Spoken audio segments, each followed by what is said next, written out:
This is the PowerShell Podcast, PowerShell and DevOps Global Summit 2025 edition, the bar sessions. Make mine a double. The PowerShell Podcast is a PDQ production, making device management simple, secure, and pretty damn quick. And now, here's your host, Andrew Plaw. Welcome to another PowerShell Summit bar session. I am joined by Frank Lesniak, Chicago native. Welcome back to the pod. I mean, dude, you're a regular. Thanks, man. Yeah. It's been a fun week. We're on day one, end of it. We're just off the heels of a Stephen Judd interview. It's been a fun night. We spent some time together tonight, man. Where were we before coming back to the hotel? Well, I want to say I invited you to go hand in hand to the bathroom, but you did not take me up on that. I did not. I'm responsible. I think that's the trend. No, where were we? We were at an Irish pub, and we were watching the Florida game. Florida Gators, baby. Let's go. Gainesville native right here. Yep. Shout out national champions in sports ball / basketball. And I won't get into what happened, but bottom line is they won, and I'm very happy for you. That's great. And I was sitting right next to Danny Stutz, your coworker. Yep. He's giving 4 presentations this year, and I recorded our reaction. He was going to win $360 if Houston won because of some, I guess, bracket he was in. And sounds right. I was going to have a lot of pride if my boys in orange and blue won. And we did. We pulled it off, and it was amazing to share that with friends. We had a good group out there. I had some other people from Gainesville with me, from my Gainesville PowerShell user group. Shout out. We've actually renamed to Florida PowerShell user group. Hell yeah. Nice. Well, let's bring this. Do you want to share anything else that happened at this bar before we move on? Do I want to share anything else that happened at the bar? Well, do you want me to? I mean, it's up to you, man. I know you want to. All right. I feel like you're egging me on here, so I'm just going to say it. I'm authentic, man. So, we gotta be real. That is true. So here's the situation. We discussed that if 4-1, we were going to order you a trash can beverage. It's something that you drink when you're in college and make bad choices. Yeah, that's pretty much what we decided. I actually don't know what it is, but we decided that's what it was. And you listened to the Ruffians, and you caved? Okay. Yeah, so we ordered you one of those while you were in the restroom, and unfortunately, you beeline to an exit and did not get to partake in one of those. But poor Danny Stutz, my man has been working hard and grinding, getting ready for his talk tomorrow. Had to down one of those. So he's a professional at this point. I mean, actually, you know what? You're right. He's a professional. I have no worries. Yeah, he was here last year. PowerShell Saturday. Yes. Honestly, he's got the drip. He's got the confidence. He does. He's authentic. It resonates. The passion comes off, and it's palpable. It is. And you have a crew. You have a crew now. You have an addition, a trio, as it were. A trio, yeah. And I've said it before, and I think I'll say it again right here, right now. Possibly the most powerful trio that PowerShell has ever known. That's a bold statement. That's a bold statement. There's only so many. Well, I said it at, I don't know if you heard this at dinner, but I said, if Blake or Danny, my two coworkers who are here, if they decide that at any point they're thinking about leaving, they need to go through me first. We need to have a little talk first because there's multiple options, right? If that happens, right? Like, not that that's on the horizon or anything, but I'm just saying, like, yeah, we have a trio. Like that's important. And I think we don't have to get into too much because I know it's a fresher thing. But I heard some rumblings of a new employee, and she's been crushing it. You guys are all very fired up to have potentially another one to join your ranks of the hunger-eager PowerShell enthusiasts. Yes. How's that been, man? Because I remember we talked last year, and I was like, oh, Frank's starting to do his own thing. And I talk on the podcast, find out how you can contribute to the community. That could be blogs, speaking, whatever, writing a module, doing a podcast like this. But that could also be being a champion for PowerShell inside your organization. Yeah. And you kind of do public stuff in addition, alongside, as someone who's in PowerShell or want to be as efficient as possible, alongside doing empowerment of your coworkers. Now you've had some successes. They've kind of gotten some confidence. They're kind of running with it a little bit. How are you feeling into this process? So it's sort of multidimensional, right? Like, yes, you're spitting facts, Andrew. Spitting straight facts. Which, I mean, I expect no less. Nicole is a new hire we got coming on. She's very interested in PowerShell. I suspect she'll be here in a year or two because she's awesome. Yep. And she's very interested in PowerShell. But, yeah, I mean, it's both a means to an end and like an ends to mean, I guess. Like, the more people we have interested in PowerShell that are doing PowerShell, like good stuff, they're going to do great things, and we're going to be able to help our clients do great things along the way, right? But at the same time, if somebody's doing great things first, that helps us be more efficient. That helps get them more recognized. You know, I mean, it's sort of bi-directional, right? When you're doing things in life that are directionally correct, you'll find that it's self-serving, it helps others, it uplifts your community. All that stuff kind of falls in line. That's right. If you do things the right way. That's right. And it's awesome to be here this week where that's not a new concept I'm introducing. To some people it is, but to so many others, we live that. We know that to be the reality. Yeah. It's very, brings you into reality for me at least. Like, puts things into perspective. Well, let me share this about going back a little bit. Yeah. Back to Nicole and how much she's awesome. Nicole, if you're watching this, or listening to this, big shout out to you. But she was an intern last year, and we had a couple conversations about PowerShell and other things. And her big question was, what can I do between internship and full-time hire? Which I thought, great question, right? Like, and we had a couple conversations about that, and it was about, okay, then it got a little more focused. What can I do to learn PowerShell between now and full-time hiring? Which is a more difficult question because it's like, okay, like we're getting a little more focused. There's not like direct certification paths and other things. Like, you know how it is. Yeah. But we had some specific conversation about what you can do. And I'm rolling the dice a little bit because I haven't talked to her all summer or all term, I guess. But she's starting this summer, and I'm excited to see what she comes up with, right? So she's going to be probably kick ass, knows a bit about PowerShell, and is excited to plug in. And yeah. I love to hear that because a lot of times the people in their career, they get the technical skills and then they enter. And they don't always have that awareness of career growth, what it takes. So I'm curious, maybe one day I'll get the chance to interview her and learn about her perspective and how she's able to come into a new role and embrace it and take advantage of it. Is it something she learned recently? Is it something else? I think it's a combination of market pressure. I'll explain what I mean in a second. Market pressure and also just intrinsic motivation. So, market pressure meaning, at least in like where I'm at in consulting, there's been a lot of negative market pressure the last couple of years.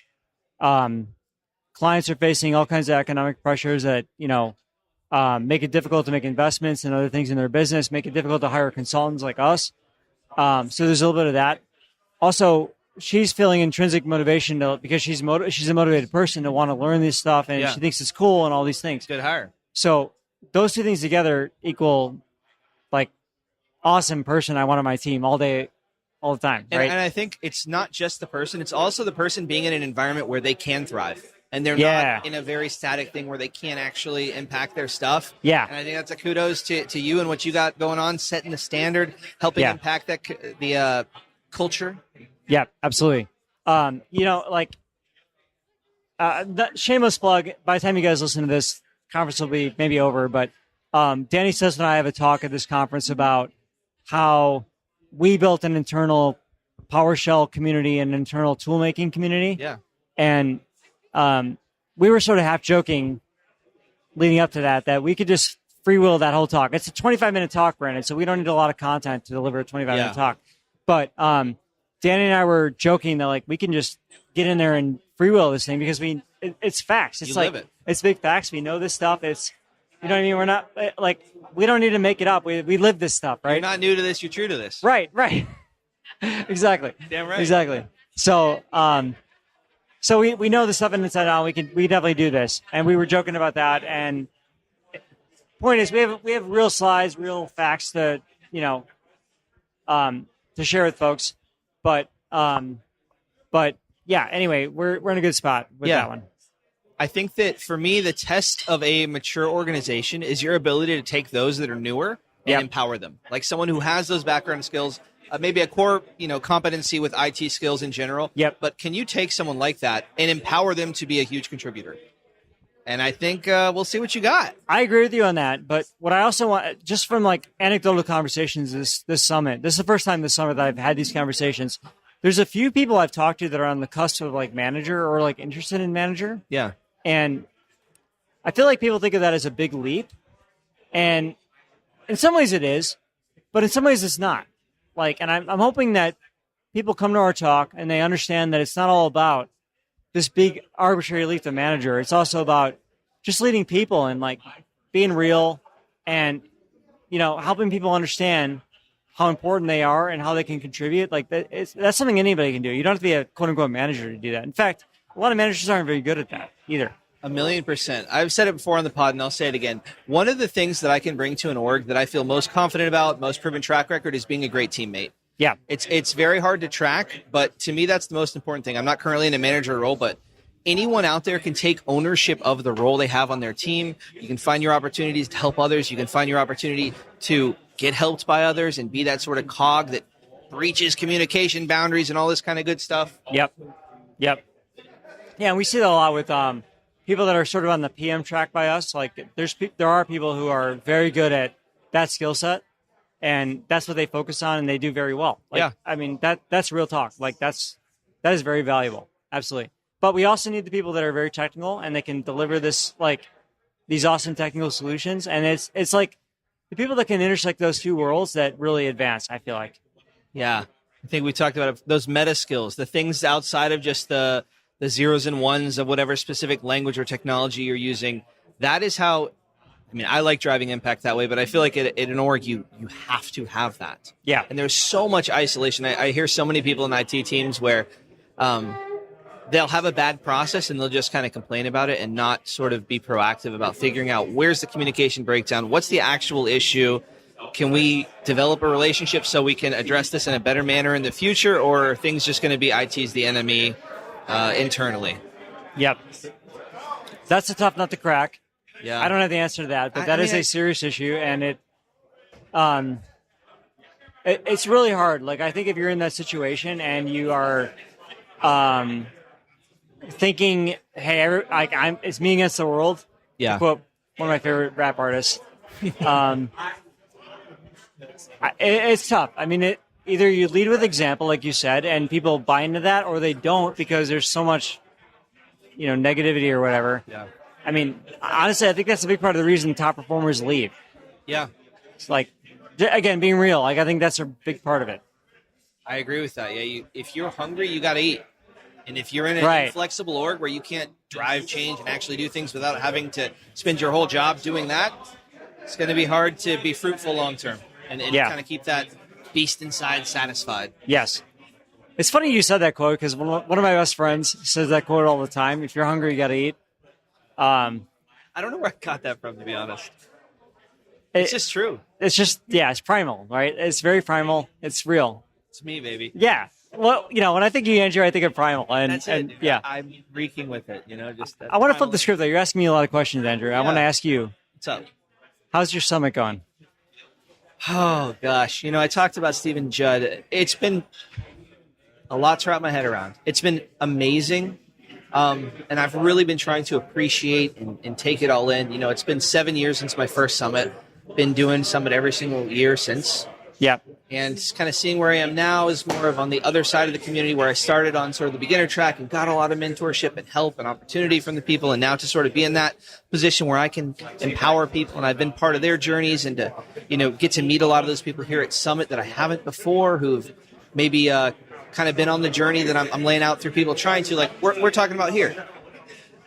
People can kind of take some of that, take it internal, and it's a lot to wrap my head around, man, but it's been gosh darn freaking amazing. What do you think about like kind of the phases of a career journey? Like on-ramp is obviously like kind of getting into entry level, right? And you got kind of mid-level and then like maybe more senior level. Like, can you talk a little bit about that journey for you? Like, what do you think that looks like?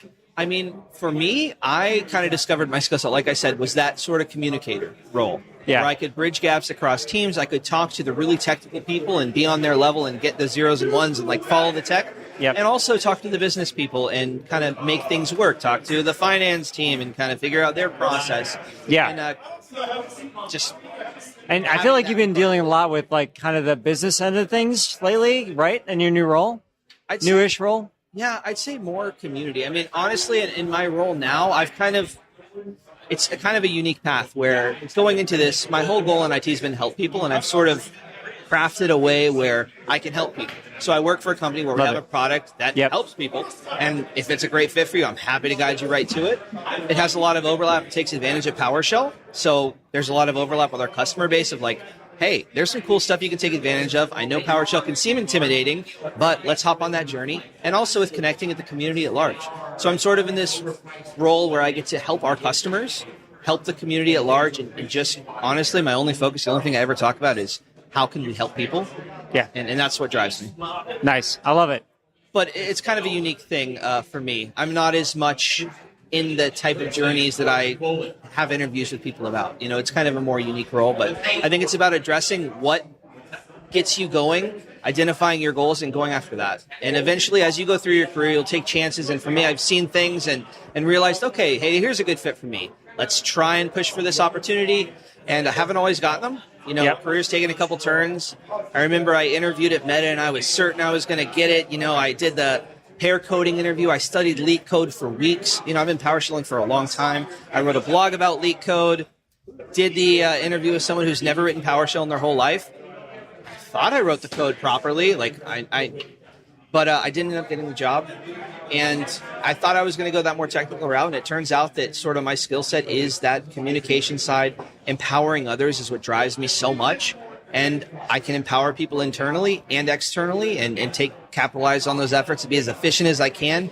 And Mikey Lombardi, Microsoft documentarian, had a tweet, not his tweet, but like his bio on his Twitter, was just trying to be a force multiplier for others. Yeah. And that is just it. That's it. That's the efficiency. That's you learn PowerShell and how to address problems.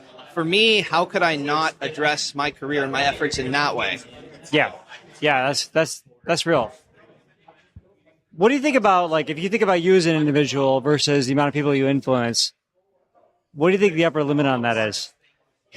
How many people can you realistically influence positively? I mean, it's impossible to track because there's so much trickle off.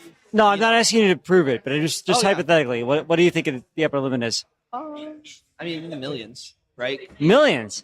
I'm not saying right now. Okay. But if you're looking long term, you're looking at, say, there have been a few people who've kind of listened to the pod, implemented a lot of the stuff we talked about, take advantage of their careers, became MVPs, doubled their salaries, all that kind of thing. Yep. And now they're community leaders and they're paying it forward. And maybe it's a 1% part that the podcast played in that. Maybe it's 5, whatever it is. Yeah, but there I is get your some kind point. of trickle. Yeah. Yeah. And it's not about measuring it. It's about, hey, if you helped, my goal with the podcast is if we can get 3 people consistently checking in, bought in, I'm more than happy to do that. And everything else is gravy. Yeah. So whenever I talk about it, I don't want to emphasize the numbers as much because say you write a module that solves a solution that helps 100 people. Oh my goodness, what a freaking accomplishment. That is huge. Yeah. It could have just been you and maybe not even sharing it with your teammates. Yeah. All of a sudden you've had this impact. You've saved someone else's job. Their job might suck. They might be stressed. Their family might be going through issues. Everything's wrong in the world. And you gave them a win. Maybe it leads to a promotion. When you can help someone increase their salary by 5 to 10 grand even, that is life-changing for so many folks out there. Yes, sir. Yeah. Or if you're switching roles and you need to get a new salary, that's same thing. Sure, man. Yeah. Man. Yeah. I really enjoy that human side of things. I love the tech. I love efficiency. I love systems. But I love that it's not just that. There is that human element. We're not curing cancer, but we are helping others. And that feels just so good. I think with any role you have, any role I've had to have the perspective of how is this helping others? Yeah. I work for a medical device company. Okay, it's easy. Okay, you're helping people get mobility and move again and have a shoulder or whatever. That's easy. But it's about finding, say you're in kind of an org that maybe doesn't do stuff you love. Your passion can be for empowering your coworkers and helping them have an efficient workflow so the crappy job you have is maybe less crappy for you and those around you. And you can feel good and you can go into work bought into that. And whenever things go well, you can feel happy about yourself. And when they don't, you can learn a thing or two. Yeah, I feel that, man. That's good stuff.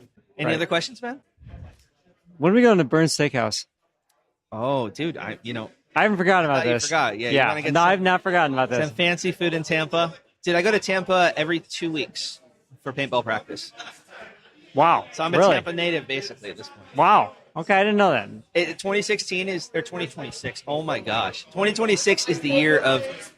I'm dabbling in some paintball. I'm getting that adrenaline fix this year. Okay. And enjoying the whole, my Sundays are disconnected from tech. So okay. I'm kind of on that vibe. It's probably not going to be a forever thing like most of my hobbies, but I'm seeing what parallels I can learn. Like if you learn real, recognize real, there's certain patterns of like the stuff we talk about, learning and growth that apply to everything in life. Yeah. And I love trying it in different verticals. Testing what I know to be true and what I've seen proven to be true, trying in different kind of places where there's low stakes. Who cares if you lose it? Does your hypothesis apply to steak consumption and wine consumption and delicious desserts? Dude, if there's any of that and it involves Frank, I'm there. End of story, right. Dude. I've got the budget, man. So for people listening, this is my favorite restaurant in the whole world, Burn Steakhouse, Tampa. It's an experience. It's unbelievable. It's kind of amazing. Maybe we'll do a pod from there. Yeah, we should. That'd be amazing, actually. Oh, my gosh. Full circle. There's a bar there, so we could do that. Oh, my gosh. Just show up a little early. Yeah. Yeah. I do have one more, fancy reservation to share. Are you familiar with Casa Bonita in Denver area? Yeah. No. Yeah? No? No. Not a South Park fan? No. I mean, yes. Have I seen every episode? No. Did I love the World of Warcraft one? That is fantastic. Yes, I've seen it way too many times. It was free on some service, and I rewatched it. Well, watch the Casa Bonita episode, but there's a whole story behind that. I won't get into it in the pod, but long story short, the creator owners of South Park bought this restaurant, Casa Bonita. They significantly renovated it. Watch the documentary on Netflix. It's unbelievable, and the experience is unbelievable. If you think about a dining experience, and I mean that in the Disney sense, really experience first versus dining first, that is Casa Bonita. It's unbelievable. There's all kinds of stuff, both from free or included experiences up to paid or it's a long story, but very awesome place. It's in Denver. Very hard to get a reservation. My brother-in-law, shout out to him, helped me out with getting a reservation for the week of the 4th of July. Okay. So we're heading to Denver that week. It's going to be a good time. Yeah. Nice, man. Yeah. Well, keep me posted. Maybe share something on socials. Yes, sir. And you know what? You actually have pretty good stuff on socials. You share little tech tidbits that you run into, and I really appreciate that, man. Yeah, man. I just want to let you know. Yeah. What are your socials, man? What are my socials? Yeah. First and last name, Frank Lesniak, Lesniak, rhymes with Cadillac, as you know. Yes, sir. Most of my socials are that. So X, Blue Sky, those two. Actually, Blue Sky's FrankLesniak.com. LinkedIn, you can search for me, you'll find me there. All the good stuff. Awesome. Well, hey, the conference is just starting, and I'm really enjoying the vibe so far.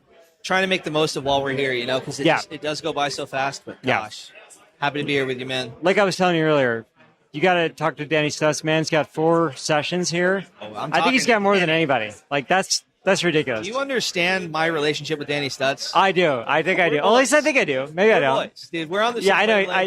Yeah. Real recognize real. Yeah. I love that guy. Yeah. Well, he took your drink earlier. That hey, full circle. Took one for the team. Thank you, man. And what can I say? I'm just responsible guy. Yeah. Awesome. Well, thank you, Frank.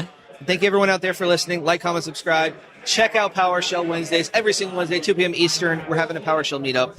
Every single Wednesday this year. We've done it. Let's go. I mean, that's pretty huge. We got PowerShell podcast dropping every single Monday for several years now. We're not stopping. The community's not stopping. PowerShell's not stopping till we're dropping. Might have one more podcast in me tonight. Take care, everybody. Thanks for listening to the PowerShell Podcast. The PowerShell Podcast is a PDQ production, making device management simple, secure, and pretty damn quick.